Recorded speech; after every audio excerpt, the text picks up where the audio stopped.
Hello everyone, welcome to Easy Medicine. Today we have a 68-year-old man who presents with cough and yellowish sputum. On auscultation, bronchial breath zones are detected. He is hemodynamically stable, alert, and not confused. His respiratory rate is 20 breaths per minute and his blood pressure reads 110 by 70 millimeters of mercury. The laboratory results reveal a urea level of 44 milligram per deciliter. What is the next best step in the management of this patient? Based upon the history of cough and yellowish sputum, and on examination bronchial breath sounds are heard, the probable diagnosis would be consolidation or pneumonia. The question asks what is the next best step in the management of this patient. Before that, let's understand the topic in detail, that is pneumonia. By the end of this class, you will be able to understand definition, classification, the etiology of pneumonia, the pathogenesis, clinical features, complications, the evaluation of pneumonia, the organism specific features, and management of this patient. Let's look at the definition. The pneumonia is nothing but infection of lung parenchyma, that is alveoli or interstitium or both. The pneumonia is classified based upon the source or the anatomical location or the organism causing pneumonia. Based on the source, the pneumonia is classified into a community acquired pneumonia or hospital acquired pneumonia or ventilator associated pneumonia. The pneumonia is called as community acquired when the patient develops pneumonia outside the hospital or within 48 hours of admission. You call it as hospital acquired pneumonia when the patient develops pneumonia after 48 hours of admission. And you call it as ventilator associated pneumonia when the patient develops pneumonia after 48 hours of intubation. There is also a term called the healthcare associated pneumonia, which is abandoned now. This was primarily related to the MDR pathogens, multi drug resistant organisms. Now, based on the anatomy, the pneumonia is classified into bronchopneumonia, lobar pneumonia, and interstitial pneumonia. Depending upon the organism causing pneumonia, the pneumonia is classified into typical pneumonia and atypical pneumonia. Now, let's see different organisms causing typical pneumonia and atypical pneumonia. The typical organisms are the Streptococcus pneumoniae, Haemophilus influenza, Staphylococcus aureus, and Pseudomonas aeruginosa. Now, the atypical organisms are the most common ones are the viruses, and they are more common than the bacteria. Among the viruses, we have influenza, SARS-CoV-2, adenoviruses. There are a lot of other viruses which can result in atypical pneumonia. And when you talk about certain bacteria, the most common bacteria is Mycoplasma pneumoniae. In addition to that, we have Legionella and Chlamydia pneumonia causing this atypical pneumonia. In addition to them, we have fungi as well. The examples are Aspergillus or Pneumocystis jirovecii, Coccidiomycosis. All these fungi can also result in atypical pneumonia. All the kinds of organisms can result in pneumonia, that is bacteria, viruses, and fungi. Now let's look at certain factors that are correlating with the possible organism causing pneumonia in a patient.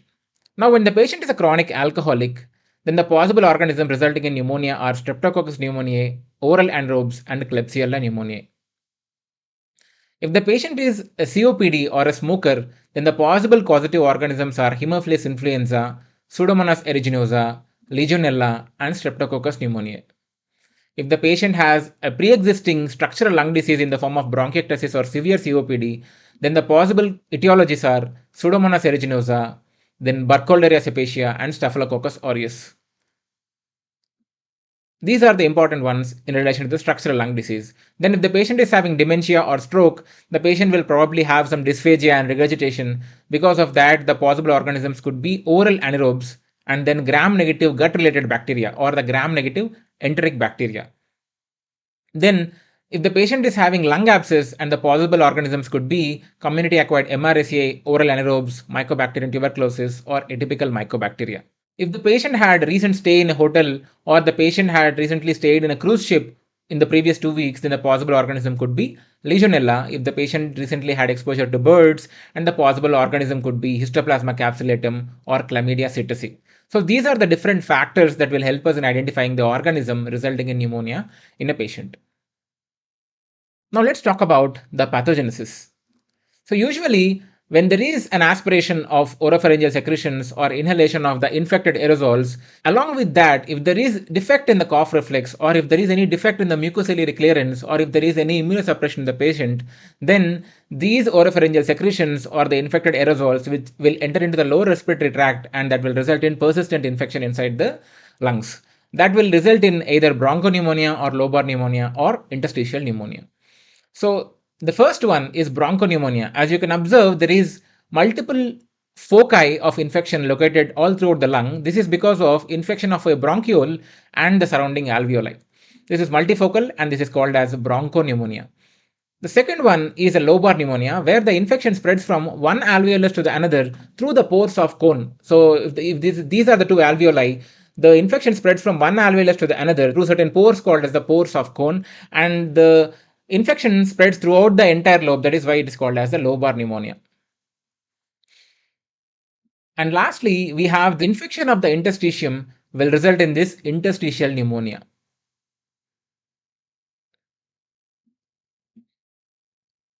Now, let's look at the clinical features. The patient will usually have fever with chills and sweats. The patient will produce sputum, that is why productive cough with a mucopurulent sputum, sometimes a blood tinged sputum, depending upon the severity of pneumonia. If the patient is producing blood tinged sputum, then the probable cause could be a necrotizing pneumonia or fungal pneumonia, and pleuritic chest pain may be present. See, the lung parenchyma does not have any nerve endings usually, but if the patient is having pleuritic sharp chest pain, it means that the consolidation or the pneumonia is very near to the pleura and there is pleural inflammation or pleuritis. Because of this pleuritis, the patient will have a sharp pain that is relieved by leaning forward position and exacerbates with increase in respiratory rate. That is pleuritic chest pain. And the patient will also have dyspnea, obviously, because the alveoli, which are supposed to be containing air, is now filled with these purulent secretions, and the patient will have dyspnea. And what are the findings that you see on examination? The patient usually will have tachypnea and tachycardia. On auscultation, you will find bronchial breath sounds, and there is increased vocal resonance. Of course, there are certain special findings associated with consolidation, which are bronchophony, egophony, and whispering pectoraloquy. The basic mechanism behind all these auscultatory findings in consolidation is because of the more effective transmission of sound from airways onto the chest wall. In a normal individual, when the patient speaks and you auscultate over the chest wall, the sounds appear muffled because of the interspersed lung tissue.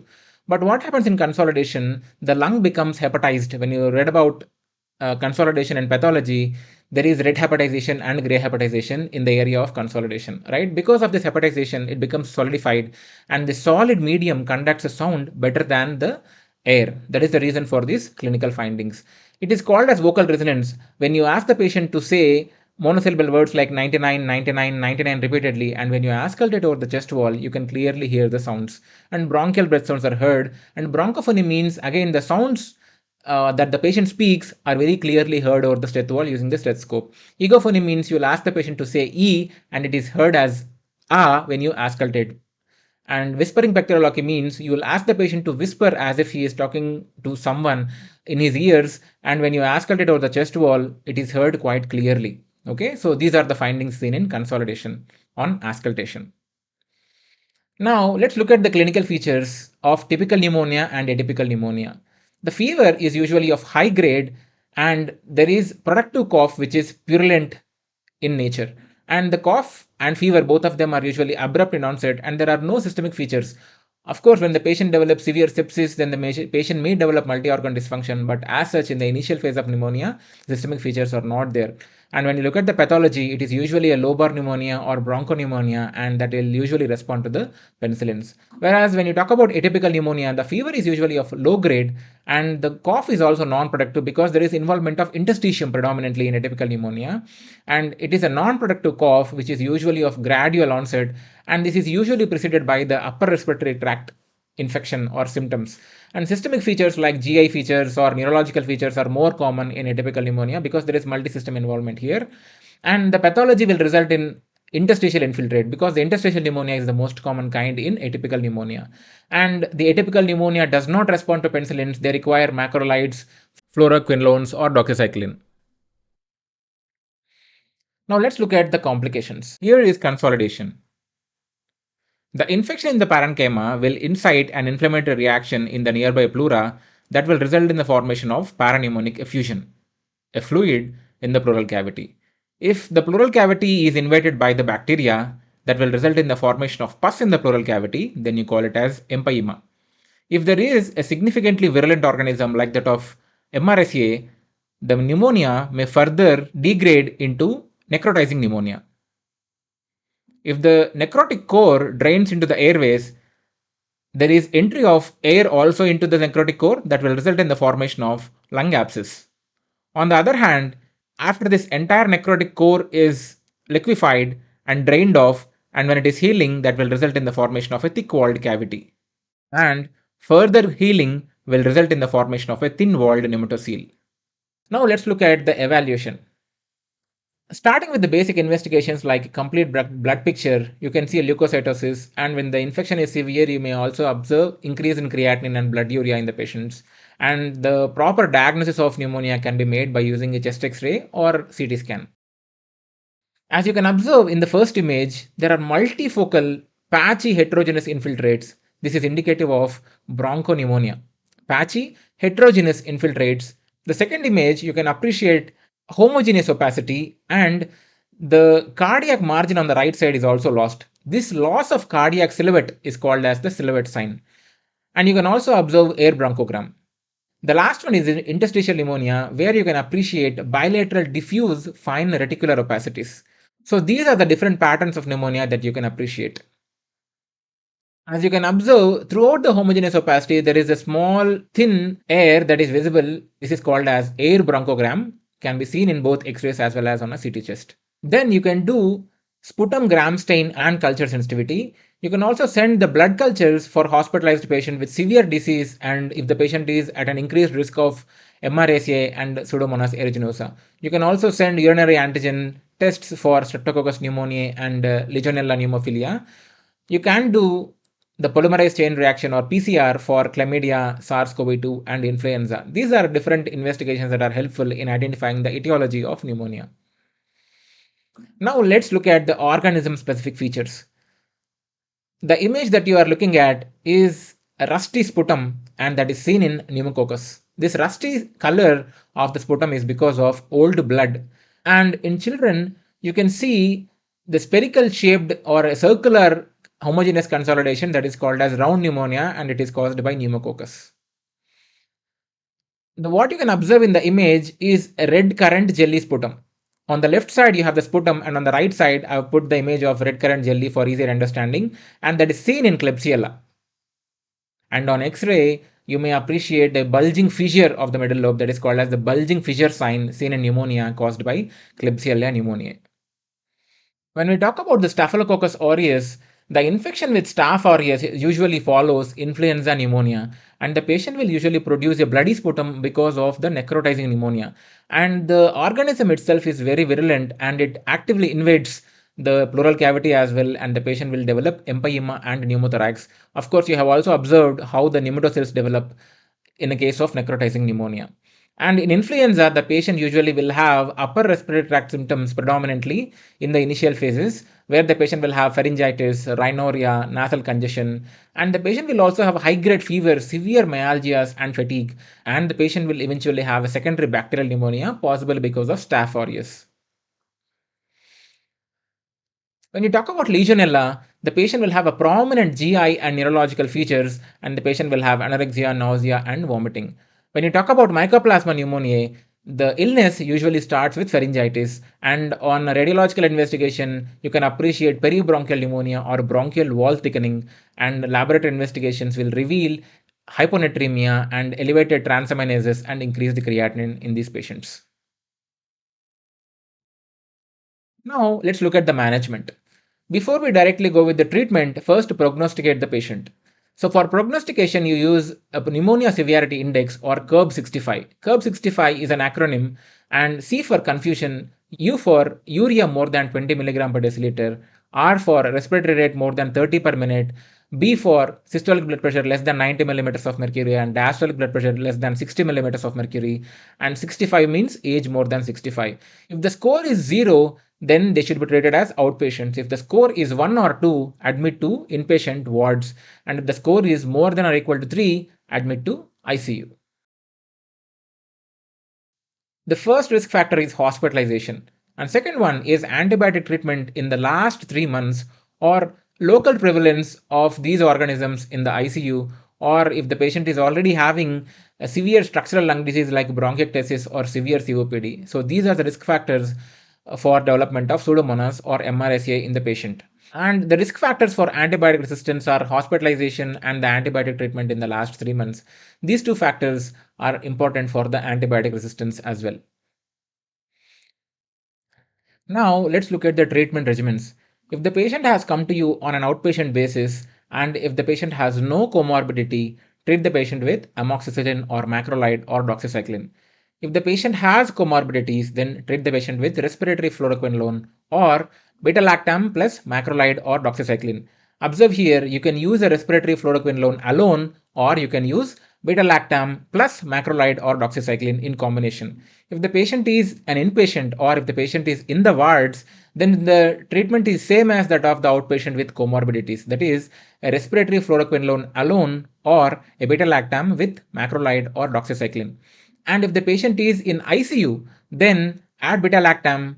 Along with that, add a macrolide or doxycycline or a respiratory fluoroquinolone, right? So there is no monotherapy here. If the patient is in ICU, you should always add a beta-lactam plus a macrolide, doxycycline, or a respiratory fluoroquinolone.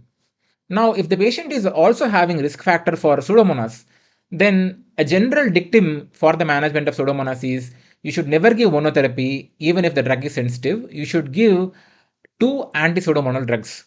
Let's understand that. So you should start with an anti-pseudomonal beta-lactam plus an anti-pseudomonal fluoroquinolone or an aminoglycoside plus a macrolide or fluoroquinolone.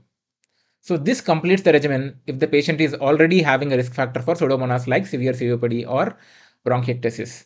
If the patient also has risk factor for MRSA, then add linezolid or vancomycin plus clindamycin. Then, is there any role of corticosteroids? There is no role as such in pneumonia, but if the patient is in septic shock, and there is also a role of corticosteroid if the patient is already having an exacerbation of chronic obstructive pulmonary disease or a bronchial asthma. We have looked at different regimens that we use in the management of pneumonia, but let's look at the drugs in specific. What drugs that we use? So, if we are talking about beta lactams, the common drugs that we use are the amoxicillin clavulanate, cefotaxime, ceftriaxone, and ceftaroline. When you talk about macrolides, they are azithromycin and clarithromycin. When you talked about the respiratory fluoroquinolones, they are levofloxacin and moxifloxacin.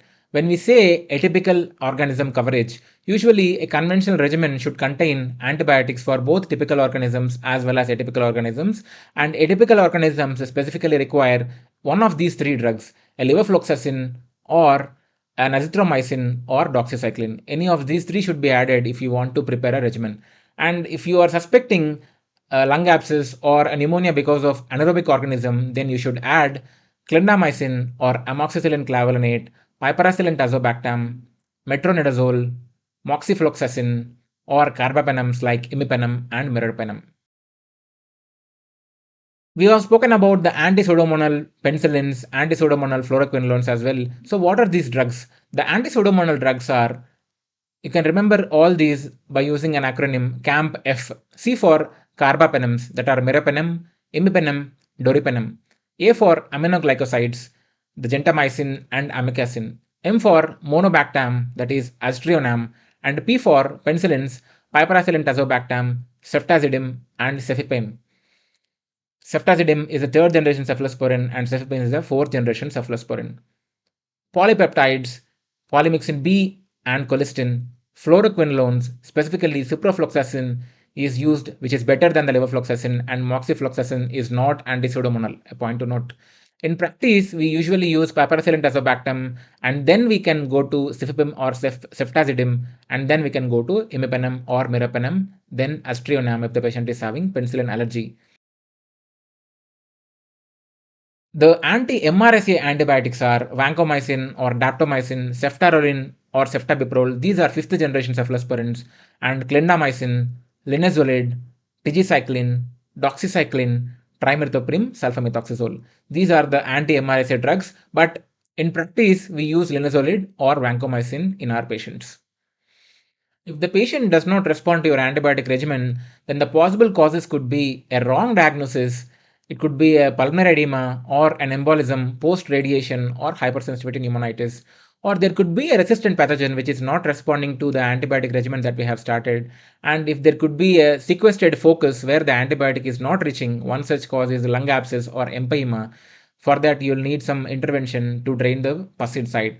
And nosocomial superinfection because of pulmonary or extrapulmonary causes where the infection is not primarily in the lung and it could be somewhere in the body. So this is about pneumonia in detail. Hope you found value in this video. If you like it, please share with your friends and please subscribe to our channel, and please find free notes in the Easy Medicine app that is available on the Play Store. Thank you.